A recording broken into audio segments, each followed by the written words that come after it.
We're live. Bang. Don't know why I did that. Gun salute. Don't know why I did that. What's going on, peeps? We are live. Nice to have everyone in. Happy Sunday to you all, whatever you're doing. I should be watching my team Nigeria play AFCON, but I forgot. I forgot it was on and I couldn't cancel this. So we'll see how long this goes for. Usually, hour and a half, and then I'll double check the score. Whoever's watching the game, please just keep me updated in the comment section. Surely Nigeria beat Tunisia, but you never know. Let's wait for a few people to come in. Ozark is on. I've only watched one episode. When I go home tonight, I'm going to chill out and watch maybe 2 back to back, but I'm excited by it. I'm excited. Don't no one put any spoilers in the comment section, please. If you do that, I'm going to block you because Ozark is serious to me. I ain't fucking about.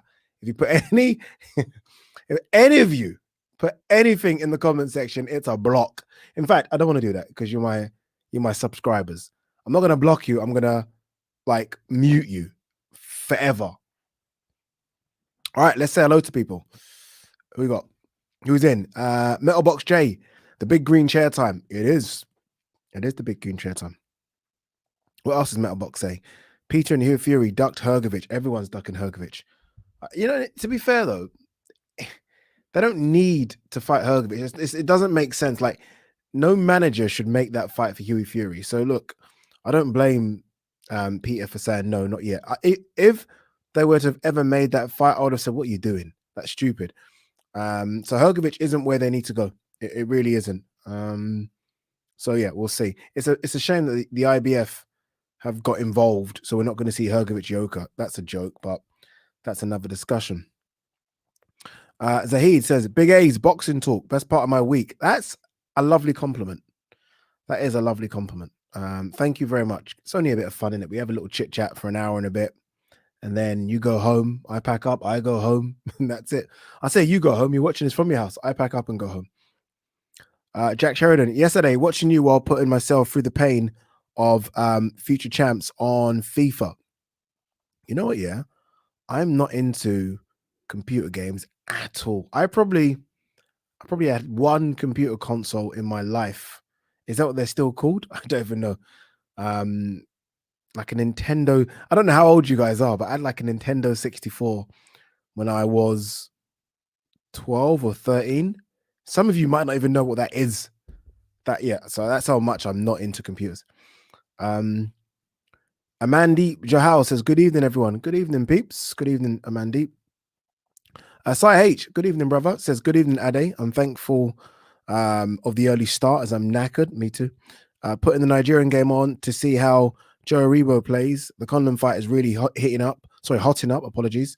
Good to chat about this. Yeah, we'll chat about that throughout the show. That's starting to get. I thought it was very, very smart to do a little press conference for it.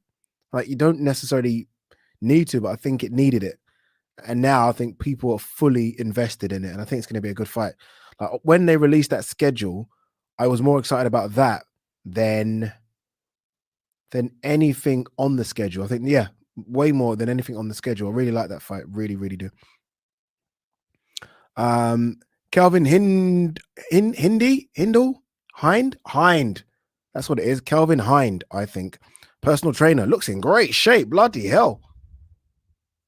If that is you, dude, Jesus, what are the secrets? First time in a live chat, doing meal prep.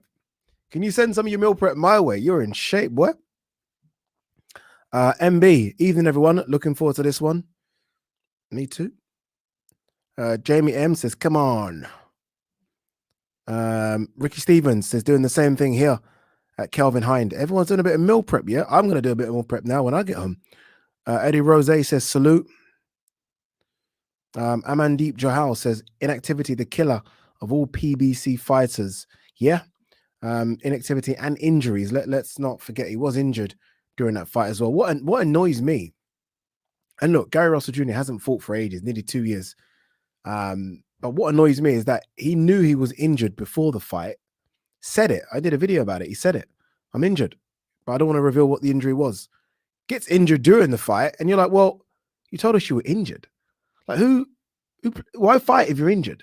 Like, don't get me wrong, most fighters don't go into the ring 100%. But if it's an injury like that where your shoulder could just pop, where it looked like it kind of just went, then what's the point? But I thought, even regardless of that, I thought Mark Magsayo fought well. I thought he fought really hard in the first couple of rounds. Gary Russell Jr. done an interview to Fight Hype after, saying he thought he won the fight 9-3 or 10-2. I feel like every single fighter should go back and watch tape before they talk about what they think and thought they did. It's almost a bit like Teofimo Lopez, who thought he won the fight. Exactly the same, 10-2.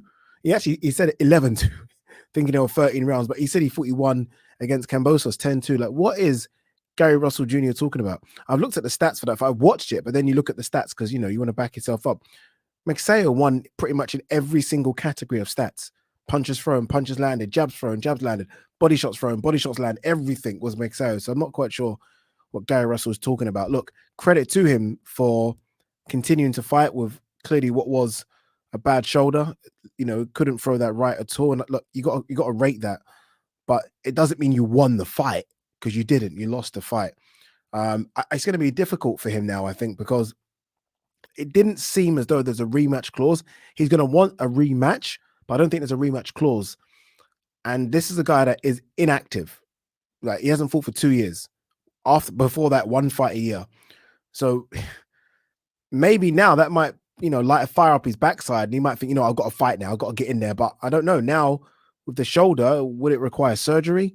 I mean, who's going to want to fight him? Doesn't bring much money to the table. That's fact. So I don't know, man.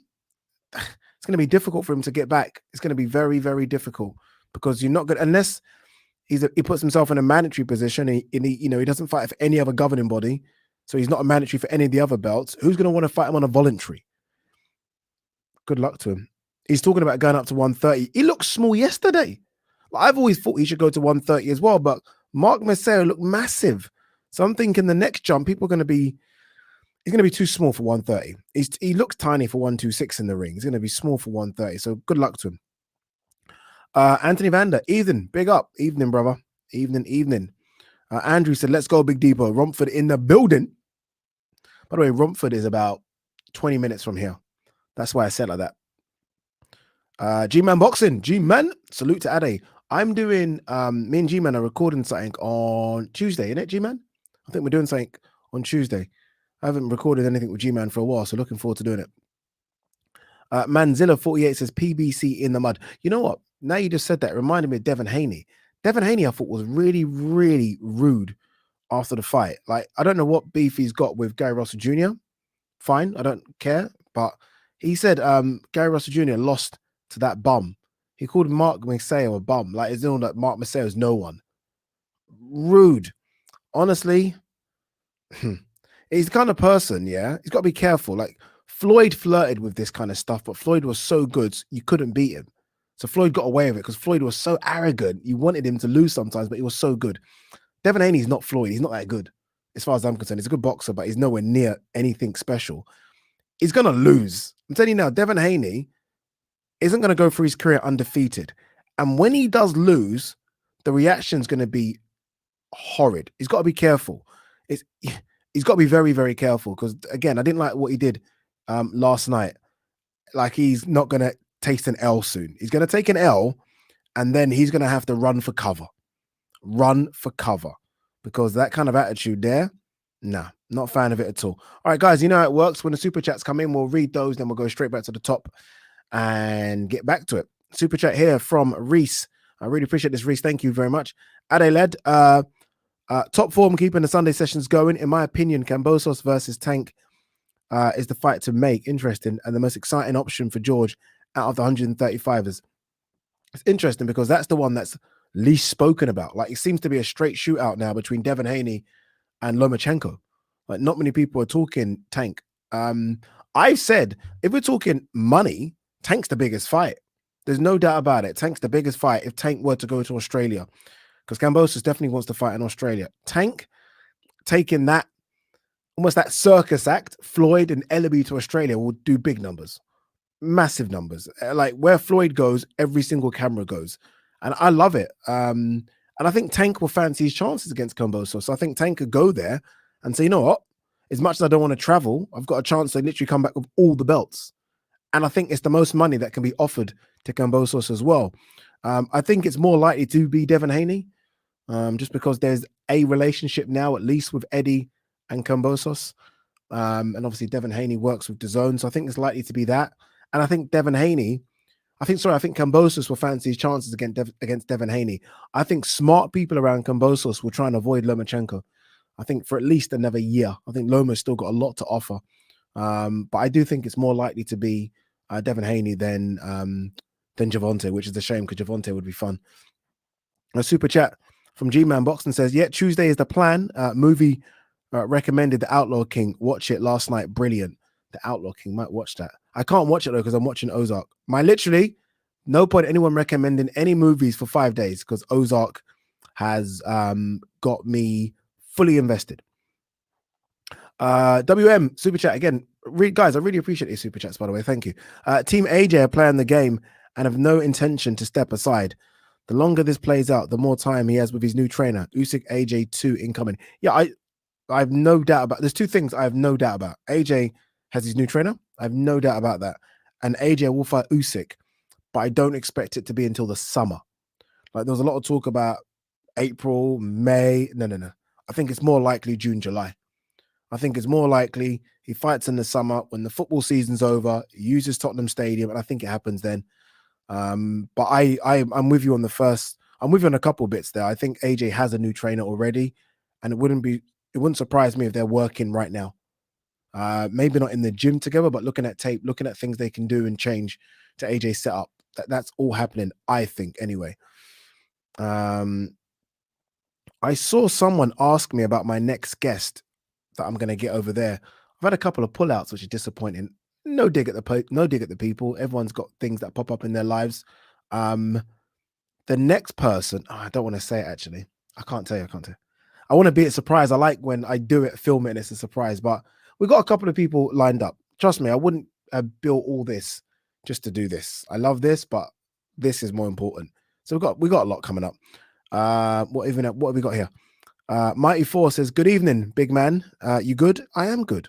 Feeling a bit under the weather, but we're good. Had a green tea and I'm good to go. I'm doing a dry January as well, no alcohol, which is nice because I feel really good in the gym. Thomas J. Ridley, is it Ridley or Ridley? I think it's Ridley. Says, hey, Ade, hope you had a good week. TJR, I did have a good week. Thank you. Haida Khan says, yo, Ozark season 4 is out. It is out. Let's not talk about it. Let's not spoil it for anyone. Please, no one in the comment section say anything about Ozark, please. Come on, people. Please don't do it. Toby Davis, yes, Ade, hope you've had a good day. I have. I was doing Talk Sport today for 4 hours, finished at 5, quickly went home, had a green tea. I've rushed here. But this is good. Punch Perfect Boxing, hope you're good, mate. We need to do something. Apologies. I did see your message, Punch Perfect. Let's see if we can get it done this week. Send me a message again, and let's see if we can get it done this week. I will say this, though. Obviously, like I said that I think Mark Magsayo is going to win.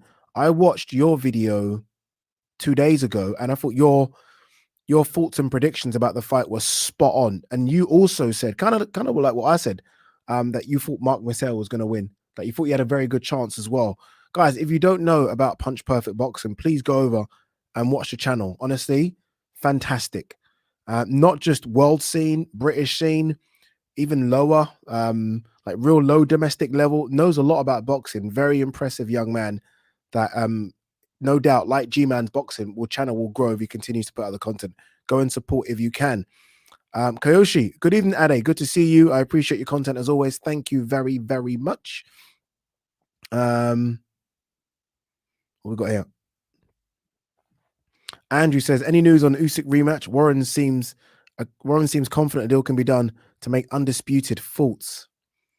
I don't know. I was trying to think about this the other day. Like, what do I think really is going to happen? Like, what are the chances? Do I think Fury is going to fight Usyk and then undisputed next? No, I don't. I think it's more likely AJ fights Usyk. I have no doubt in my mind that happens. I think there's an issue with Fury in terms of, obviously, we've got this Dillian White Fury thing, this split. The purse bids keep getting pushed back. they're now trying to push and talk about a Fury Ngannou fight. And that's now become a big thing. Like Joe Rogan, even after Ngannou won yesterday, rather than push the John Jones talk, started talking about boxing. Like this is just in the ring, sorry, in the octagon, apologies. After he's interviewed Ngannou about the fight, he then talks about, okay, what next? Is it going to be boxing? So they're trying to push that, the UFC. Now, there's a reason they're trying to push it. Number one, because he doesn't have any competition right now, any fights that mean anything in the UFC. There's no heavyweight fight that makes any sense. Plus, he's going through his own financial issues with the UFC as well. He can get way more money doing some sort of co-promotion with the UFC fighting Tyson Fury. And Dana White would do it as well. Dana White would take that like that because there's a lot of money on the table for it. And I think Tyson Fury will look at it and think, this is easy. I will smash you to pieces. Look, and Tyson Fury will smash Ngannou to pieces. Like, I'm a big Ngannou fan, but come on, let's get real now. So I think Tyson Fury, in an ideal world, will try and make the Ngannou fight next. I never thought it could happen. Now I'm starting to think there's a good possibility it can, which is crazy, but I think it might happen. I think it happened. We're crazy. I'm going to put this one up because it makes me feel good. Jamal Muhammad, Ade's the GOAT. Yeah, not bad. Not bad at all. Yeah, maybe. No, I'm joking. Justin Ben, Ade, how are you, bro? I'm good. Thanks for asking, my man. Really appreciate it. What's this one? Christopher B. Rose just started Ozark the other day. Through 7 episodes. It's sick. Guys, I don't even want anything. Nothing. I'm not reading out any Ozark ones. Please stop. Please stop.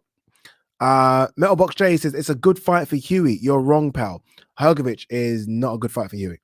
You know, the problem with the Hrgovic-Huey fight, and I've said this so many times regarding Huey, but I don't mind repeating myself. All Huey's losses have come to guys within that top 10, top 15 bracket. Yeah? All of them. So Joseph Parker was a top 15 guy at the time. Povetkin was a top 15 guy. Kubrat Pulev was a top 15 guy. That tells me he's not ready for the top 15 guys. It's not like we've seen anything of note recently to say he's ready for that. I want to see him fight guys between 25 and 30 still. So there's names out there you can fight. Like, knock off the Gerald Washingtons of the world. Maybe get a fight against Charles Martin coming off a loss. Kalnaki even maybe. He will fight Hrgovic and lose, and then we're starting again. Make your mark properly. Manage his career properly. Again, the losses are coming to guys he should lose to. He will lose to Hrgovic if he were to fight Hrgovic right now. I know he will. But I don't think he'll lose to the guys that I've just mentioned, the Charles Martin, to Gerald Washington. Beat them. Like, do it slowly. And maybe if you beat them, you then creep into that top 15, top 20 bracket. He's not ready yet. And I know people might say, when's he ever going to be ready? Maybe not, maybe never. But don't go into Hrgovic right now. There's a reason people don't want to fight Hrgovic. There's a reason. Ramel, but that's my opinion. You can obviously have yours, Metal Box. Feel free to send it in. Ramel just drove from Wales to London just in time. I'm interviewing, fingers crossed, I just got a message about it. Chris Eubank Jr. tomorrow for DAZN. Should be interesting.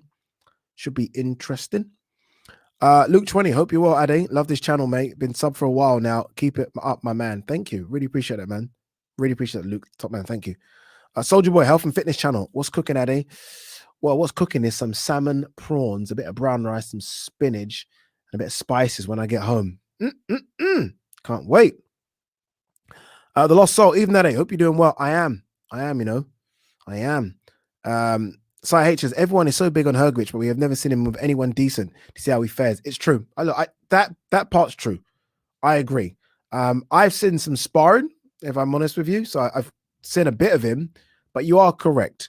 I think the thing with Hrgovic as well, it's not just his pro career. This is amateur stuff as well. Like, there's some good stuff in the amateurs from Hrgovic. That's what it is, I think. A lot of people thought he was unlucky to lose in a semi-final to Tony Yoka. A lot of people thought he won that fight. So I think it's his amateur career and almost his fearsome reputation combined that's making him a bit of a boogeyman of such for the heavyweight division. For the heavyweight division, sorry.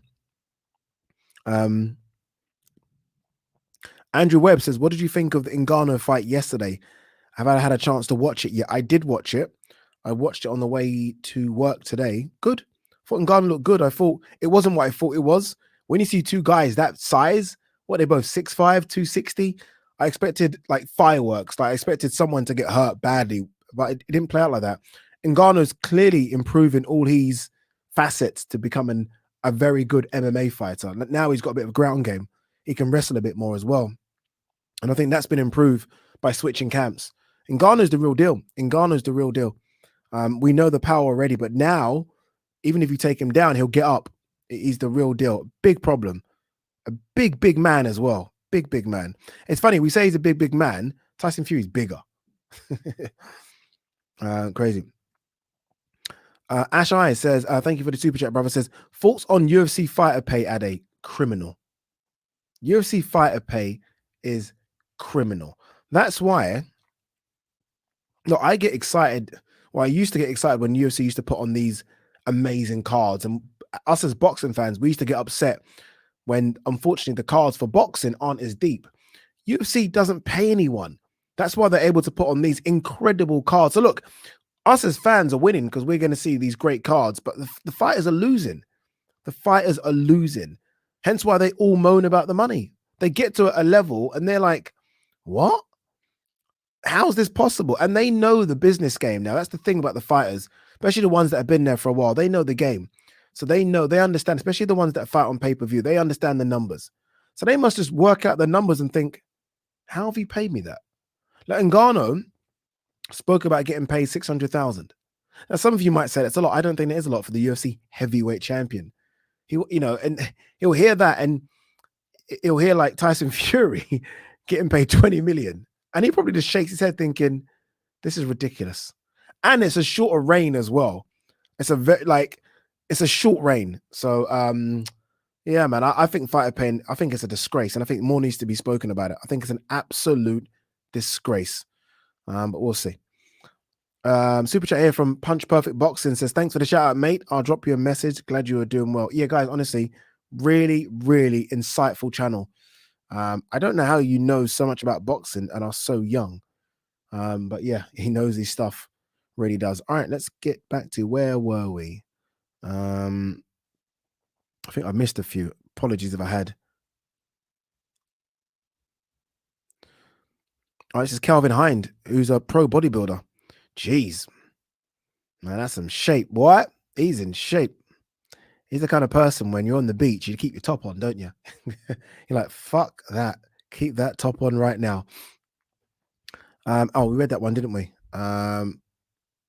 What's this one? Let's go. Ed Hitchin says, Ade, could Magsayo be the heir apparent to Manny, or was Gary Russell's shoulder really the difference?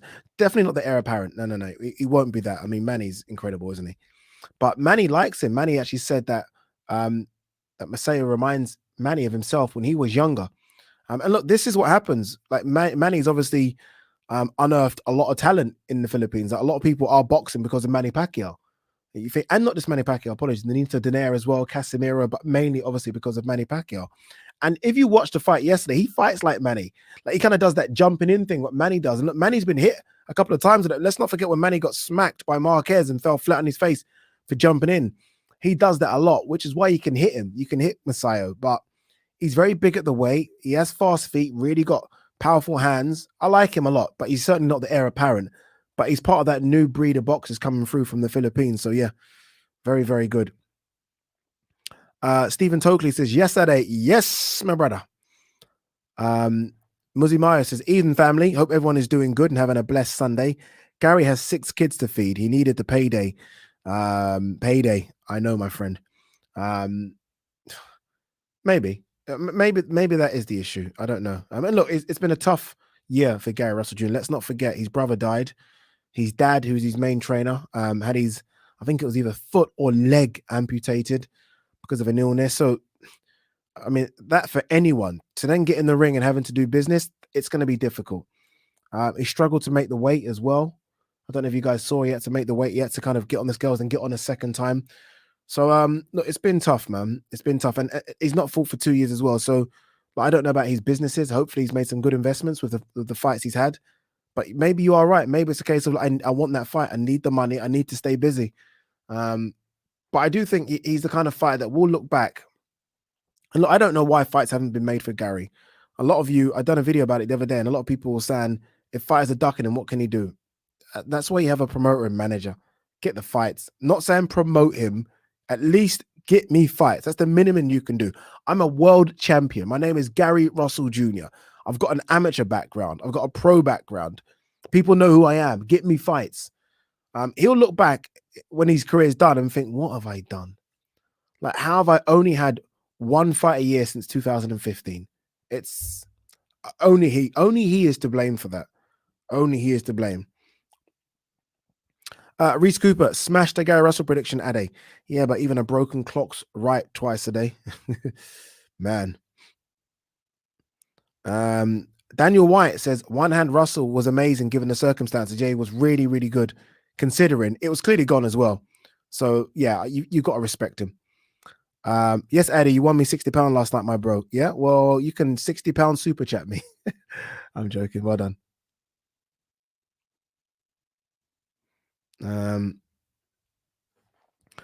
Last of, I can't pronounce this shit. What is that? Last of the scoff floors. Gary Russell has been in denial about his career and his fights for a while. Hope he tries to fight more or quit. I don't want him to quit. I want him to sort of fix the arm or the shoulder, whatever went yesterday, fix that, and then say to myself, all right, let's get serious. Let's do this. You know what scares me about Gary Russell Jr.? And it scares me about all those fighters that have those type of natural gifts young. Like, once the speed and the movement and the agility go, it's a bit scary. It's a scary thought and a scary prospect. And at 33, he's clearly starting to slow down. Even in his fight, even in Gary Russell's fight before this one, you could start to see it slow down a little bit. And now the body starts breaking down. That's what happens. The body starts breaking down as well. I think it's the beginning of the end for Gary Russell Jr. I really do. He's probably going to be out for a year with that shoulder issue.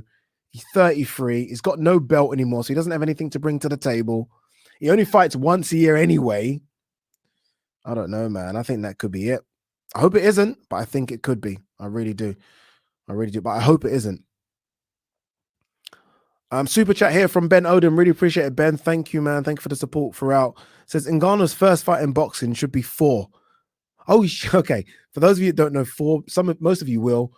Former world's strongest man who's now taken up boxing. Who, by the way, is in incredible shape, unbelievable shape. Second fight should be Tom Little, who has retired but will come back out to fight Ngannou.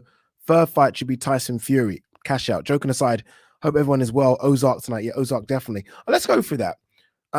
I actually think 4 is an interesting shout for Ngannou, if I'm honest with you. I know it sounds stupid, but Ngannou's not a boxer, nor is 4. But look, it's going to be Tyson Fury or nothing. It's going to be one and done. And the good thing about fighting Tyson Fury is that if Ngannou loses, I lost to the lineal heavyweight champion of the world. So it will be Tyson Fury. Tyson Fury will want to fight him as well. I do think there is interest from all parties to make this fight happen. Again, I did say at the top that I can understand why Dana White would want it. Look, Dana White's going through some issues with Ngannou, isn't he? He didn't want to put the belt on him yesterday, and he puts the belt on everyone. Didn't want to do it. He's going through some issues with Ngannou regarding fighter pay. But aside from that, he doesn't have anyone for Ngannou to fight. There's no one. Unless John Jones. Look, they missed a beat yesterday. For me, I don't know what issue Dana's got with John as well, apart from obviously John's issues outside. You got to have John Jones ringside yesterday. Sorry, cage side yesterday. And as soon as Ngannou wins, John's got to get into the octagon. And then you've got the biggest fight to end the year. The biggest. John Jones versus Francis Ngannou. Especially now, newer, bigger John, who walks around 260 himself. They didn't. There was barely a mention about John Jones yesterday. It's almost like everyone was banned from talking about John Jones. Disgraceful. Disgraceful. So for me, it's going to be Tyson Fury, one and done, back to the UFC to sort out the contract. That's what it's going to be. What have we got here? I can't pronounce your name. I'm not going to. Magsayo should fight Mauricio Lara next. I like that. I like that. You know what that is? That's war. I like that. I didn't even think about that. I like that a lot. A lot. Charlie Carpenter says, even that, what you reckon happens next? Usyk, AJ, or Fury, Usyk? 4 months since the first fight.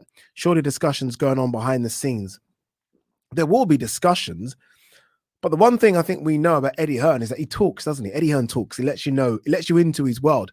Eddie doesn't seem super confident with it. It doesn't seem super confident. And he clearly said as well on that last interview he did, or the one when he's in the car with Coogan, he said that there are parties, speaking about Frank and Bob, that are trying to make an undisputed fight with Usyk. So there's still so many different negotiations. And this is the problem with boxing. We want to see these guys. Maybe I'm greedy. I want to see these heavyweights fight 2-3 times a year. We are now coming to the end of January. Fights were spoken about for March, April. Forget that. Ain't happening. Now you're looking summer, and then it's probably going to be September. They're going to have one fight again. AJ fought once last year. Fury fought once last year. Do you know what I mean? This is what we're getting. Dillian White, because of the Otto Volin issue, fought once last year. So as much as everyone's excited about Fury, Usyk, White, AJ, these guys are only fighting once a year. It's disgraceful, man. Disgraceful. What have we got this? Sorry, I'm just running through. I don't like it when anyone calls any boxer a bum, even if they're a journeyman or part-time. Every fighter deserves respect. I like Haney a lot, but he should remember to stay humble. It's too late. It's too late. Haney, it's too late. Honestly, I've watched him a lot on social media. Yeah, someone needs to rein him in a bit. His dad seems very close with him. I just don't like that kind of stuff, personally. Some people say it sells fights, not for me. Stephen Tokley says, thoughts on boxer size Ben talking shit about trainers, then backtracking because he shat it. Yeah, Ben, it was interesting. So Ben Davidson, I think he said, British trainers aren't hard working enough and the state of British trainers ain't good. And then I think he said something completely different to justify that statement. I don't know, man. I just like trainers to be trainers. Ben Davidson's looks like he's fallen into that towards the end, Freddie Roach almost became a promoter / manager and trainer. But that's Freddie Roach. Do you know what I mean? No disrespect. Ben Davison ain't no Freddie Roach. Ben looks like he's fallen into that mold already. Just be a trainer. Just be a trainer. Tony Sims. Remember when Conor Benn won? And it was a really good Conor Benn win against Algieri. And I just saw Tony Sims to the side. Didn't really want to talk. And I was like, no, I'm going to ask you a question, Tony, because you deserve a lot of credit because you'd never say anything. I like trainers to do that. Just train. I think for years now, we've got trainers that think they're more than trainers. You're just a trainer. And don't get me wrong, Ben's actually a very good trainer, but just be a trainer. Nothing more, please. Or unless you are now becoming a manager / like I said, / promoter. I don't know. Clates Boxing fan, not fanboy, says, Addy, will we never see, will we never see Boatsy versus Yard, will we? Don't look like it. Don't look like it. I mean, even when Frank spoke about this, and obviously there clearly is an offer, because normally when Eddie says these things, people are like, oh, there was no offer. Eddie clearly has sent an offer because Frank has spoken about it. And Frank was like, we want to see Yard versus Joe Smith, which I don't think will happen next. Why don't they fight? Why don't Boatsy fight Callum Johnson? I don't want to see Boatsy versus Callum Johnson. Why is he doing this? No, I want to see Yard versus Boatsy. About Callum Johnson? What nonsense is that? Jeez. Should I try and get Tunde on the phone and get Tunde on loudspeaker and say, Tunde, what's going on? Let me try it a bit late. Hold on, I'm going to try it in 5 minutes. I'm going to try. I'm going to try. I want to speak to Tunde about this because I'm tired of it. Let's see what Tunde says. Because it's annoying, man. Don't get me wrong, Callum Johnson Boatsy is a good fight. I don't want to see it. I want to see Yard Boatsy. What is this nonsense?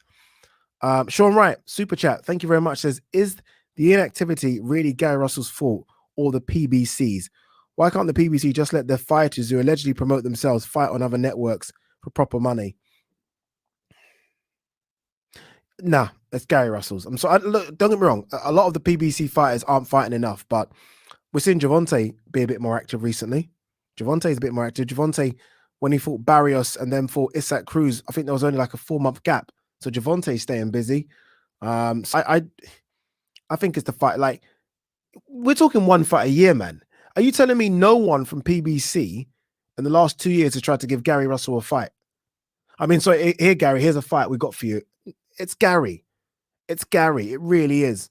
With regards to PBC fighters fighting on other networks for proper money, I'm not quite sure what they're getting now. If I'm honest with you, I don't quite know. It's not disclosed. I mean, by the look of them, it looks like they're all getting paid, right? I mean, everyone looks like they're getting paid, but I'm not sure. Yeah, I don't know.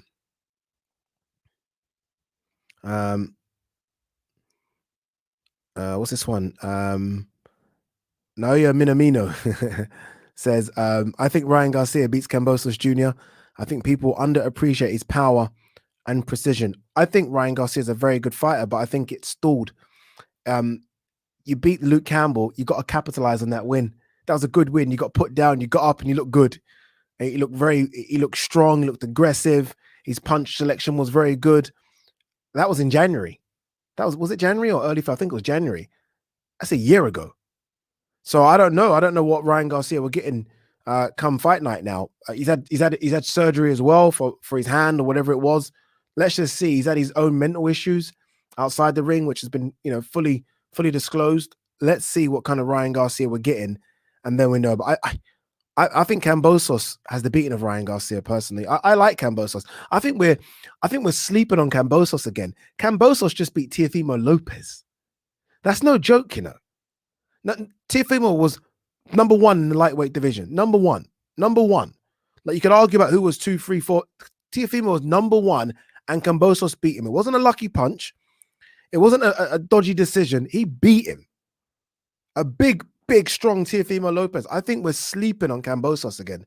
So I think it's the other way around. I don't think we underappreciate Ryan. I think we are underappreciating Kambosos. That's my take. Jake Jansen, super chat starts with a rant. Fury White could be the biggest fight in the UK in 20 years, yet Fury talking about a UFC fighter. Boxers now, no risk and more money. No other sport talks. Oh, I think he was going to say more, wasn't he? I think he was so upset here, Jake Jansen was, that he kind of got his spelling a bit fucked up here. But that's when you're angry, you type angry. Probably typing so angry. He's right. It's a risk reward thing. That's what it is. But it also is a case of maybe Tyson Fury still trying to grow that popularity in America. A fight against a UFC heavyweight, albeit one from Cameroon, might do that. I'm upset about it. If I have to be honest with you, I'm pretty upset about it because I'm seeing Tyson Fury put up images and call out Ngannou. I'm like, dude, what about Dillian White? You know what even makes me a bit more upset about it? I don't know if you guys remember this. Tyson Fury, prior to the Wilder fight, was asked about what are you going to do in the next year. He said, I'm going to fight Dillian White in December. I think he said, I'm going to fight AJ, then I have another fight with AJ, and then I'm going to do a Derek Chisora fight. Do you guys remember that? He said he will fight Dillian White, and all of a sudden now, we don't hear shit about Dillian White. I don't like it, but it's a risk-reward thing. There might be more money on the table for Ngannou, and that is easy work. And there's less money for White, and it's a bit harder. Yeah. And I guess as well, if we're talking about him versus Ngannou, and well, we clearly know where that fight's going to happen. And it ain't going to happen in the UK, is it? All right, let's get back to the top and read some of your lovely questions that you guys are sending in.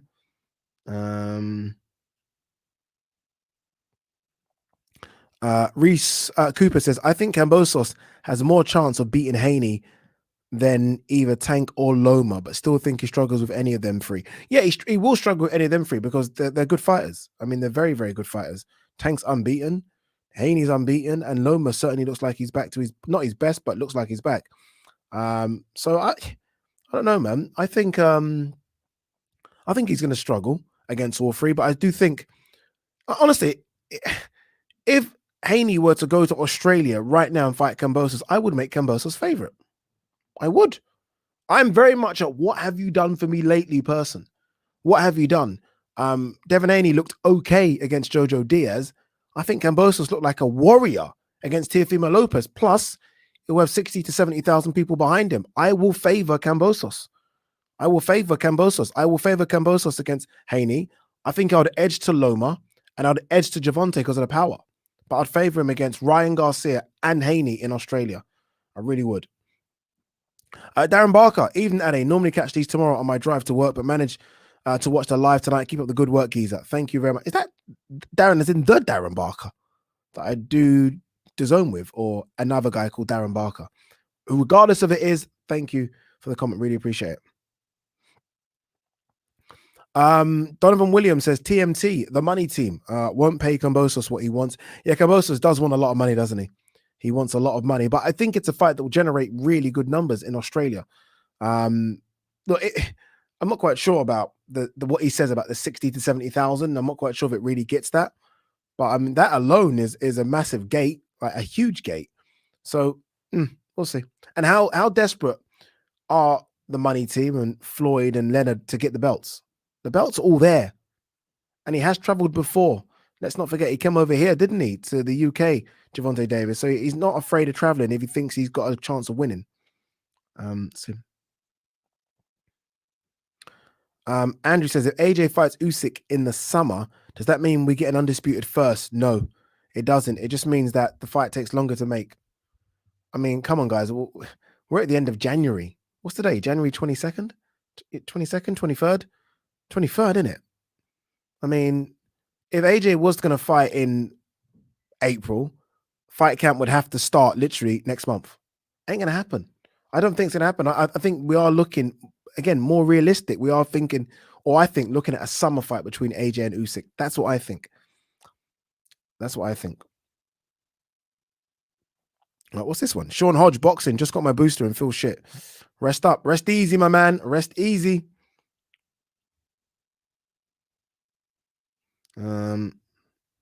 What's this one? Azapi Ade, hope you're winning. What's your thoughts on the two pressers for Wood Conlan? Who are you backing? I'm backing Leewood. I'm backing Leewood, but I do love Conlan's confidence. Man, it's a mix of confidence and arrogance. I love it. I think he can sell a fight, can't he? But I'm going for Leewood to win. I was about to say to cause the upset. I don't think it will be a big upset like that. We've had one already now with Gary Russell losing, but I'm not quite sure. I just think this could be Leewood's time. He's waited for opportunities. He's had hard fights. He's done it all himself. He spoke about this at the presser. But again, I think it was a great idea for Eddie to do it. I think it makes sense. I like the little back and forth between Michael Conlan and Ben Davison and everyone getting involved. I love it. But I'm edging towards Leewood. But I'm going to be there for it. Obviously, I'm going to be working, and I'm super excited to work. Those kind of events, it's just a privilege to work on them. There's going to be, 10,000 in there. It's going to be a crazy atmosphere. You got the Irish coming over. All the Nottingham guys will make a lot of noise as well. Should be a nice, football atmosphere. And I can't wait. But yeah, I will edge to Leewood. Just. I could change my mind anytime before the fight as well, by the way, because I have no idea. Off the canvas boxing super chat. Really appreciate it, man. Even that how's it going? When do you think Josh Taylor should step up to 147, considering Lopez and Haney, etc., looking to step up to 140? I think he should step up after the Jack Catchell fight. Go now. I think there's a great chance for him to go and get in the mix with Virgil Ortiz, Boots Ennis. Again, I know these fights are difficult because of broadcasters and networks. It's going to be impossible. I wanted to see him versus Terence Crawford. That's not happening unless Josh now leaves Bob Arum and Top Rank, which I don't expect him to. That fight ain't going to happen. With what's going through the legal stuff with Terence and Bob, any Top Rank fighter fighting Terence is done. So that's a shame, because I really think that Terence needs a real good dance partner at 147, and I think Josh is that dance partner, because it isn't going to be Errol Spence or Ugas anytime soon. So I think he should go now, and I think he can get right in the mix. Josh is a big.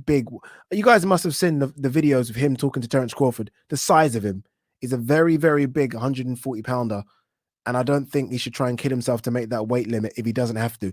He's become undisputed. If Teofimo Lopez beat Kambosos and then went up, I'll say stay for the Lopez fight. But there's no big fight for him there. Mikey Garcia got beat by Sandor Martin. That was a big one. Progray's already beaten. Teofimo's lost. There's others out there, but I mean, we're starting to go to names that you guys might not know. And then what are the point? What do we get out of this fighting those guys? So for me, it goes up now. That's a good question, by the way. Haney's an interesting one, because I think Haney's not that big. I just feel like Haney's body structure is quite weird. Whereas you look at someone like Teofimo, you can see that he actually is really physically big. So him going to 140 makes sense. Even Shakur Stevenson looks a bit big. Haney doesn't. I just think his body structure is not helping him. So he's going to go up to 140. He'll be a small 140, Devin Haney, for me, looking at him. But good luck to him. Daryl Reed, hi from the Gold Coast. What about Trish Dixon for a guest interview? Book Damage podcast, boxing life stories, and former editor of Boxing. You know what? I haven't reached out to Trish. That'd be good to get Trish, yeah. Trish knows he's shit in it, bloody. And Trish's stories are fantastic as well. That's a good shout. We will. There's so much I need to do, but we'll see what happens.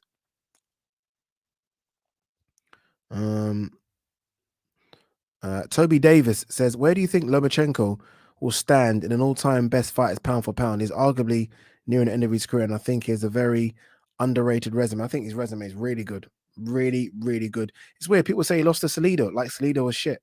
Salido was a good fighter. I think he's a good. I think he should be fine at 130. He should have stayed at 130. He's tried to chase the weights, and look, he's won. It's not like he didn't win at 135. I still think right now, I still think it's the best 135 pounder right now. I really do. I think he'll beat anyone at 135 pounds right now. But I don't know if history is going to be favorable to him. I'm not quite sure. I mean, I don't know if you're counting the amateur record and his pro record, then yes. If you're counting just a pro record, I'm not sure. What was he, a free weight world champion? 122, 126, free weight. Sorry, 126, 130, 135. Solid. I love him. I remember when he was gonna fight what's that guy's name again? The Jamaican, the axe. What's his name? Can't remember his name. And everyone thought that was going to be a close fight, and he made him quit. He made Regondo quit. You know, good. You know how hard that is. Where fighters like, oh, fuck this, I'm done. Glenstar says, hey, Ade, have you had a chance to see the Ngannou fight yet? I was pleasantly surprised by his wrestling last night. He showed another level, like true champions do. Yeah, vastly improved. That's because he has changed camp. Vastly improved. I like him. I like Francis Ngannou. It's a shame that unless Stipe comes, unless they try and do the trilogy with Stipe, but is one apiece, then what's there? But I think Stipe needs to have a fight before getting that. So I'm not quite sure what they do with Ngannou. I'm not sure at all. Sai H says, I have no interest in Fury versus Ngannou. I think Fury will destroy him with ease. See, this is the thing. It's funny. When we say no interest, what we mean is, okay, because yeah, you got tell me what you mean by no interest, because we would all watch it. It's almost like when they started talking about Calm Brook, and I was like, hey, I'm not interested. I'm fucking watching it. In fact, I'm going. Do you know what I mean? So it's like that. Like, I would 100% watch Ngannou versus Fury. Do I think Fury will beat him handsomely? Yes, I think Fury will destroy him, but I will watch it. So I think we need to kind of understand what we say when we say no interest, because we are all fight fans, and we will watch a fight. We'll watch a fight on the street corner, wouldn't we? Someone comes out the pub and has a little go, we'll watch it. So we'll watch fights. Boxing pound for pound Jack says Fury makes 100 million. What? And Ngannou makes at least 30 to 35 million. UFC make the same. There's no way on this earth Fury makes 100 million. What are you? No. Okay. 786 Naf says, hi, Ade. Why does Cougar never interview Frank no more? I don't know, man. I'm not quite sure. Who does it? Umar, right? Not sure. Maybe something happened.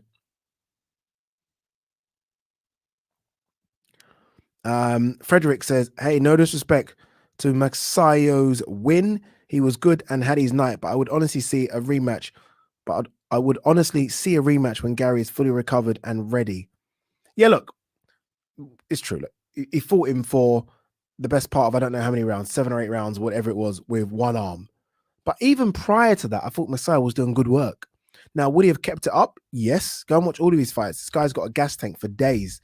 But yeah, we need to see it again. I think there might be bigger and better fights for Magsayo. If I'm Magsayo, I'm looking at what's going on in the division with who am I looking at? I'm looking at Josh Warrington, Kiko Martinez. What's going on there? Michael Conlan, Leewood, Eddie. Get on the phone, pay me. I'm looking that way. What can happen? I'm trying to become, unified, potentially undisputed. What's Navarrete doing? I ain't looking at Gary Russell anymore. We that's done. That's done. All right. What else we got? Loads of questions, guys. I really appreciate all these questions coming in, man. It's amazing, absolutely amazing. DJ Wally West super chat, really appreciate it, man. Says keep up the good work, Ade. Best in the biz. Nah, you know what is? I'll take top 20. There's some really good people out there that know their boxing, man. I think there's some really good channels, again, like the likes of Punch Perfect here. Know their stuff, but maybe because they're small, people don't really watch them. But some really good channels out there, you know, some really good channels. In reference to Ngannou's pay, Ngannou sort of said that he gets around 500 to 600,000 from the UFC per fight. 600,000 is peanuts. Ngannou should be getting paid 15 million minimum. It is peanuts. People might say it's not. It is. Taxman takes half that. That's gone. Think about that for a second. Taxman takes half, 300,000. Training camp and everything you need in order to get into the best shape of your absolute life probably takes another 50 grand. So you're having a UFC. Remember, this is the UFC, the pinnacle of MMA. He's probably walking away with 250 grand. Nah, ain't enough. Ain't enough. Not at all. Not enough. Boxing pound for pound Jack says boxer size Ben ain't all that, but the team around him and support staff at MTK Global Performance Center are top class. And if he trains someone from debut to world champion, his stock will rise. I actually think he's a good trainer. I'm not having, look, I can separate the talks a lot from good trainer. He's a good trainer. I'm not having that. I know a lot of people say boxer size Ben, all that kind of stuff, but he's a very, very intelligent trainer. And I take him from that. I don't really listen to what he says because sometimes I think, yeah, whatever. But in terms of his training ability, he's a good trainer, man. Come on, don't be like that, people. John Cahill says Ngannou is 35. Can't blame him for trying to secure that bag before he hangs him up. Exactly. So if Ngannou is not silly. He knows Fury will bash him up. Although if he lands one, I think we all know it's Fury lights out. But Fury can get up. If Fury can get up from Wilder's punches, he probably can get up from Ngannou's. Although I think Ngannou hits harder than Deontay Wilder, I really do. But yeah, you can't blame him. He knows he'll lose, but it's like, pay me. They're fighters. Pay me.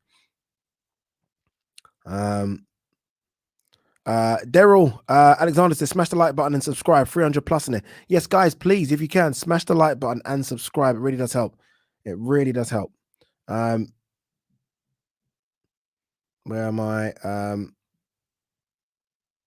Sorry, people. I'm just double checking. What's this one? Joshua. How do I say that name? The surname? Bosang says, love from Yorkshire, mate. Love indeed, brother. I'm sure if you're a fight fan, you must be going to the Josh Warrington, Kiko Martinez fight. You got to.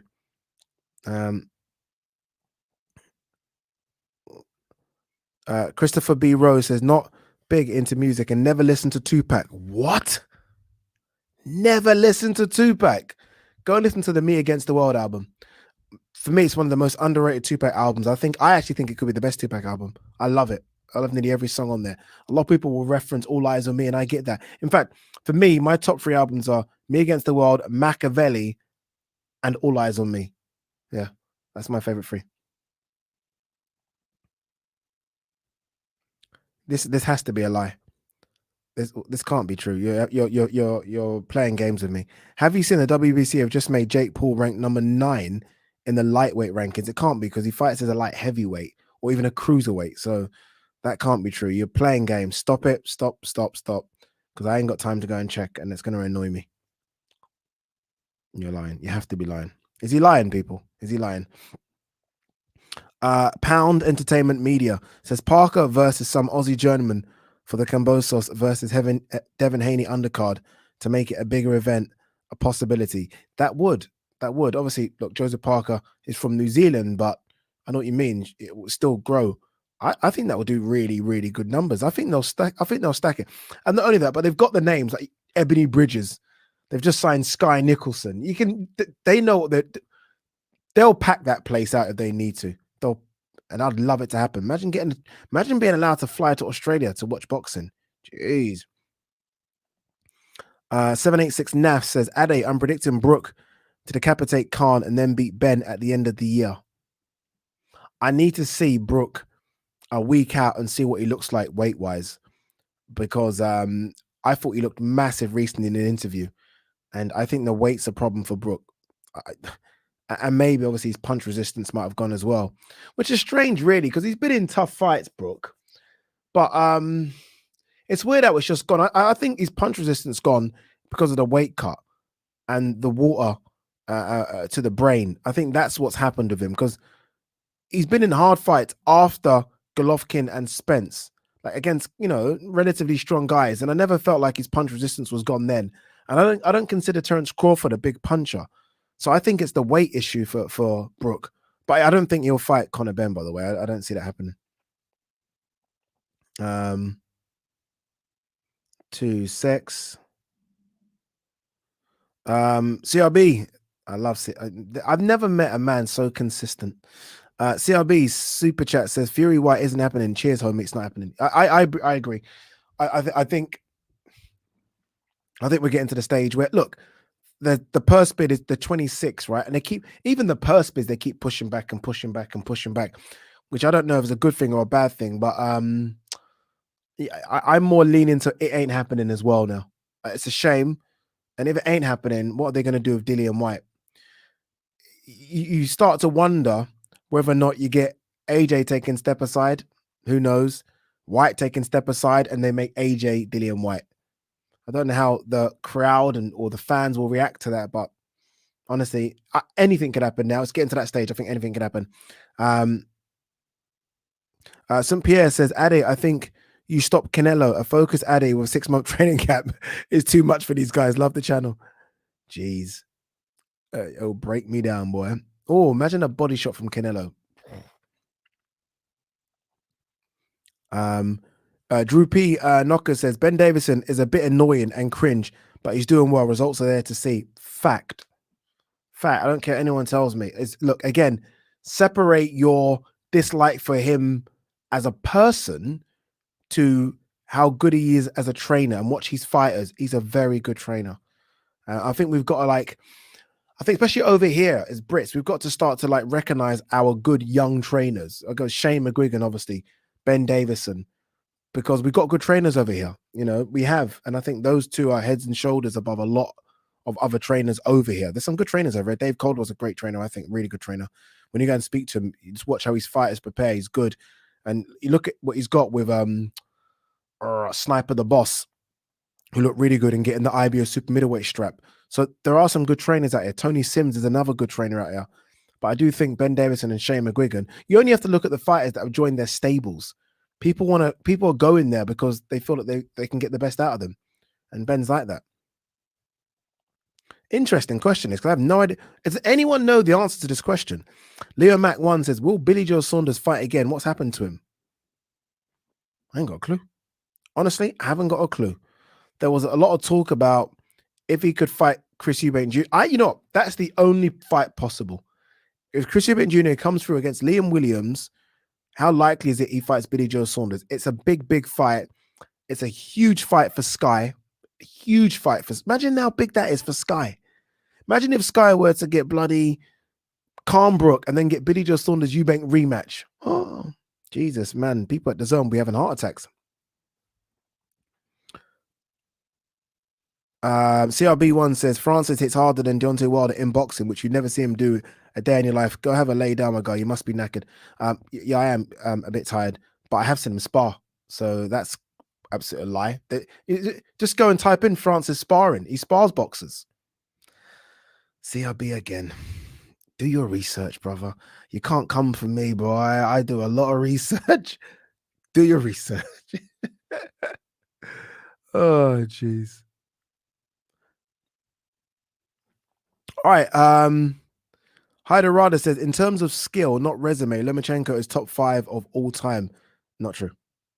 Not true. Come on, dude. Come on, man. Top 5 of all time. Of all time. No.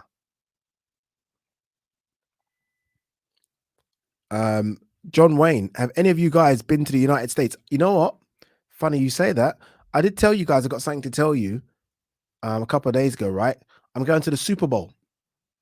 I am going to the Super Bowl. I fly out Monday. What date? I'll tell you now. So I fly out Monday, the 7th of February, and come back on Monday, the 14th. So that week, unless I do the Sunday session live from the States, there will be no Sunday session. Apologies, peeps. But I'm going to the Super Bowl, which is exciting.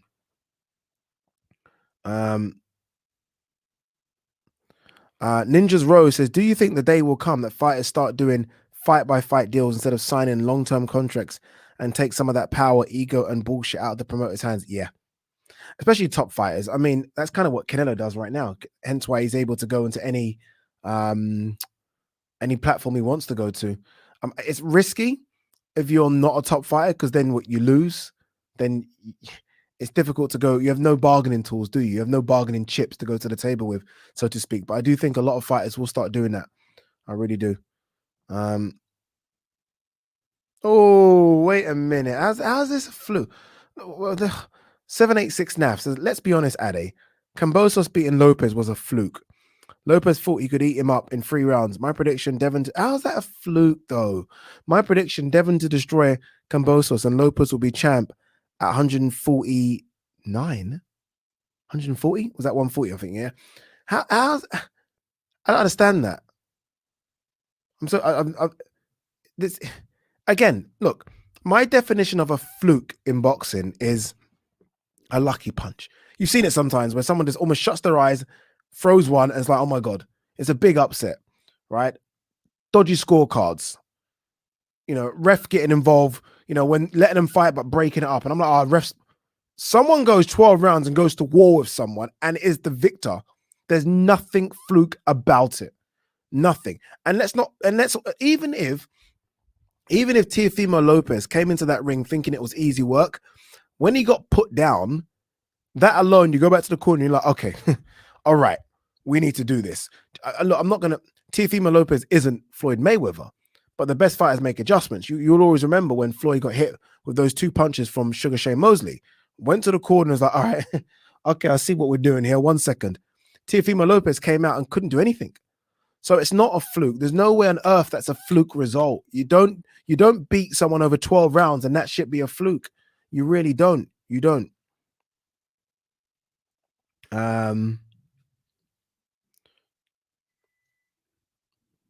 Kyoshi says, did you see Audley Harrison going off on Twitter last night? It would be interesting to know your thoughts on his career and his legacy. He pretty much single-handedly saved boxing as an amateur sport in this country when it came to the Olympics. I mean, obviously he won gold in Sydney in 2000, and I don't even know if you guys remember this, but he got a £1 million contract by the BBC. Do you remember that?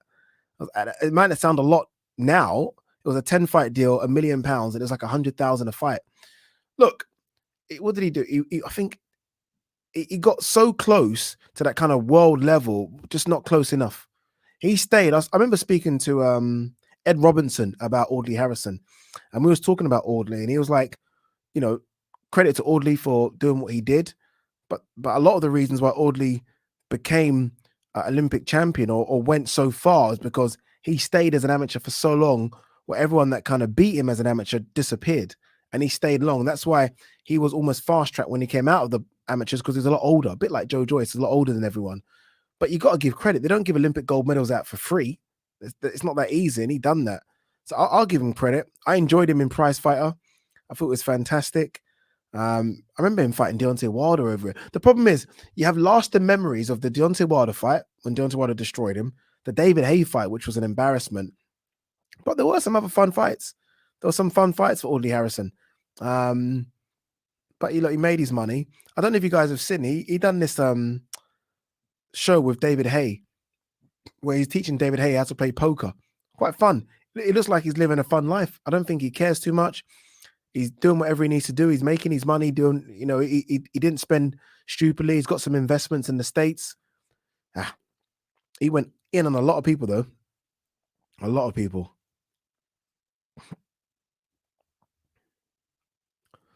Hyder Rada says Wilder versus Ngannou will be bigger and better and be sold as hardest hitting MMA guy versus hardest hitting heavyweight boxer.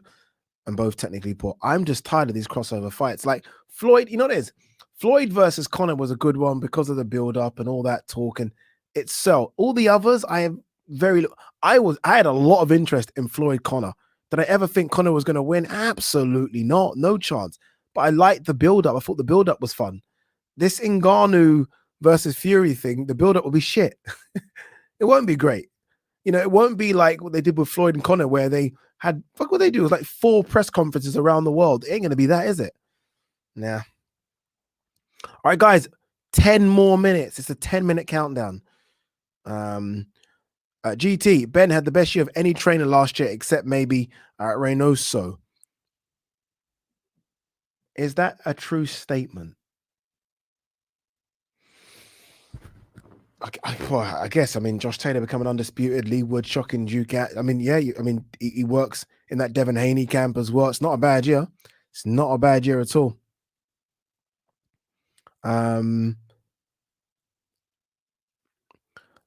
Thomas J. Ridley says, "Hey Ade, who's your favorite top 3 UK fighters at the moment?" Top 3 favorite UK fighters at the moment. Josh Taylor will be number 1 by a landslide, if I'm honest with you.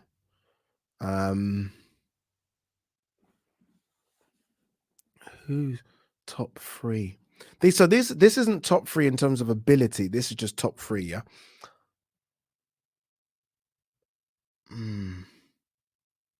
That's a bloody good question. That has thrown me a little bit. Top 3 fighters.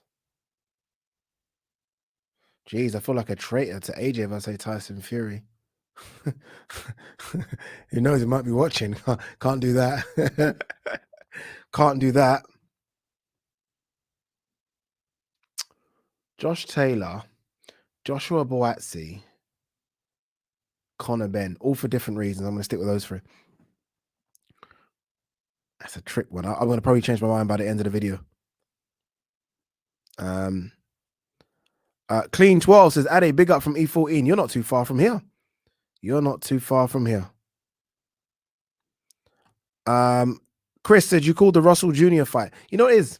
Yeah, but I was only doing that because of just because of his inactivity. I actually thought it was an easy call. Someone that's not fought for 2 years fighting someone that's active and undefeated and big and strong and has got power. You know what I mean? So yeah. Al Kuya says, bro, you're giving Kambosos too much credit. Teofimo fought the wrong fight. His fight with Kambosos reminds me of Yard versus Lyndon Arthur 1.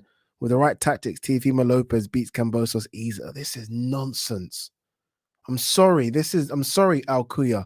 This is nonsense. No, I'm not having that. There's someone. Lucan says Jake Paul actually is ranked number 9 in the WBC light heavyweight division. This can't be true.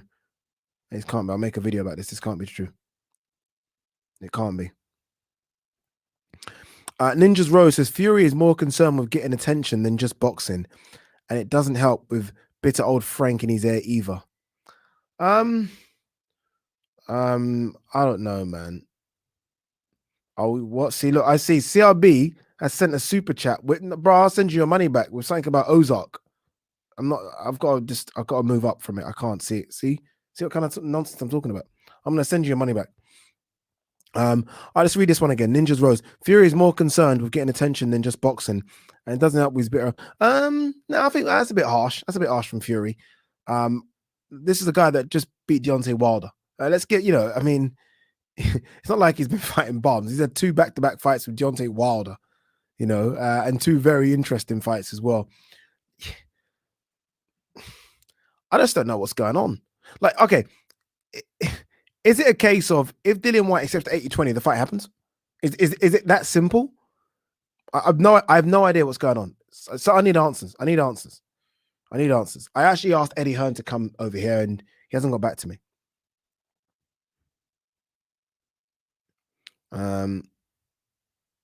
2 sex peeps.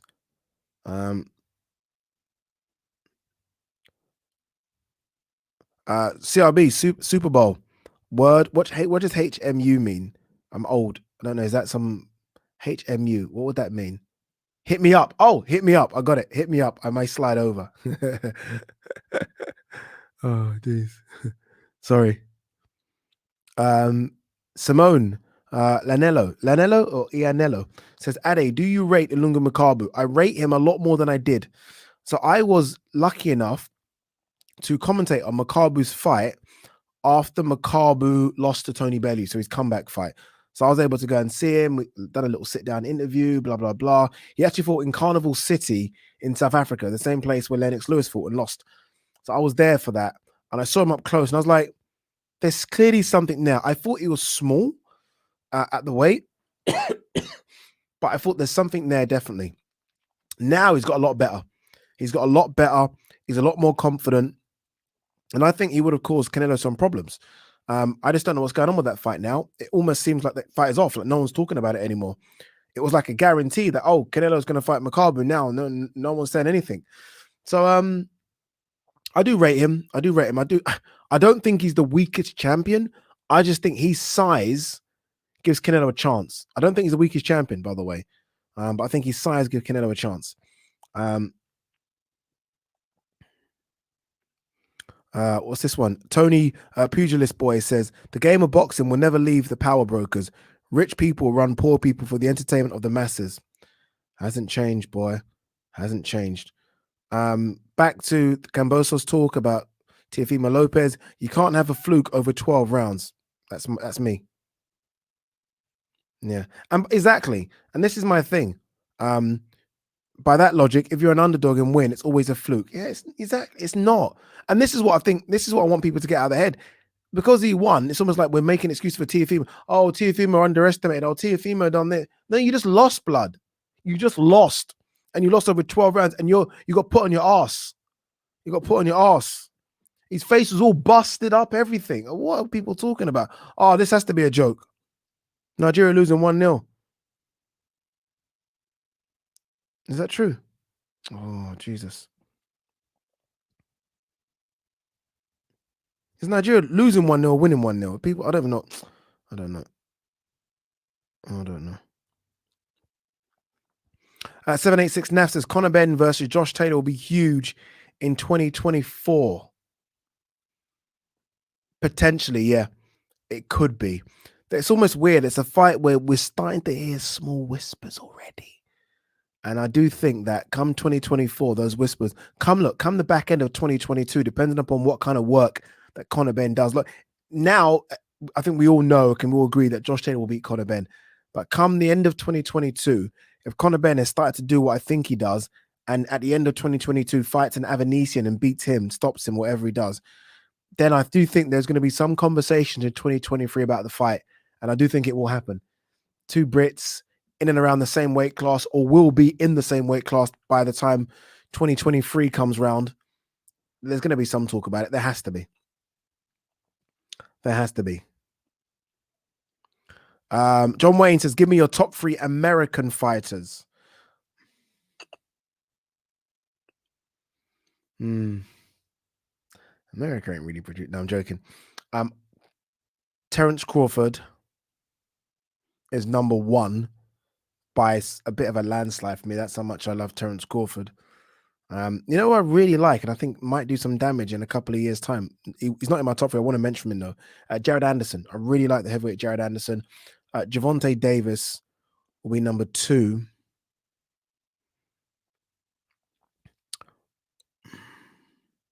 Jamel Charlo just in. I like Jamel more than Jamal. I think Jamel's the better fighter. Didn't really like his performance against Castano, but I think you can always have a bit of a slip-off performance. But I like Jamel Charlo a lot. So I'd go those 3. Yeah, I'd go those 3. I'm just trying to think. Yeah, those the 3 I'd go for. Some people might say Errol in front of Jamel. Just what I like. And I like Jamel. All right, guys. Oh, I said 10 minutes. 10 minutes already gone, by the way, but we'll go for another 5. Are we losing? Oh, we are losing. Nigeria losing. Ah! The fuck? Jesus Christ, man. What's this one? Drew P. Knackers. Bro, if CRB is this annoying in the chat, imagine how bad he'll be in real life. Steer clear. You know what, though? CRB is a joker, though. CRB is funny, man. You know what it is? I actually like CRB. I know he's annoying, but he's like, it's an annoyance I actually can fuck with. I don't mind it. He's all right. CRB, you guys are going back and forth with CRB now. Oh, sorry. I take it back. See, I take it back. See this? Can I take it back? Jamal Charlo out. Shakur Stevenson in. Fact. In fact, it'll be Terence Crawford, Shakur Stevenson, Jamal Charlo. In fact, no. In fact, Terence Crawford, Shakur Stevenson, Gervonta Davis. That's my 3. End of. That's my 3. Jeez, I nearly slept on Shakur. Sorry, Shakur fans, which I am one of. Sorry. All right, guys, I think, we're kind of done, because I might want to watch Nigeria a bit, and we're losing, and I can't take. Tunisia are leading 1-0. What's going on? Jesus Christ, guys! No, guys, I'm sorry. I've got to watch Nigeria play. We've done 1 hour and 16 minutes. I tried on a Sunday. Peace and love to you all. Have a good week. I'm going to watch a bit of Nigeria, and then I've got to do 2 videos. So we're going to drop 2 videos tomorrow. So make sure you watch them. But thank you so much, everyone, for joining in. Peace and love. Let me go and watch Nigeria win AFCON. We hope. Peace, everyone.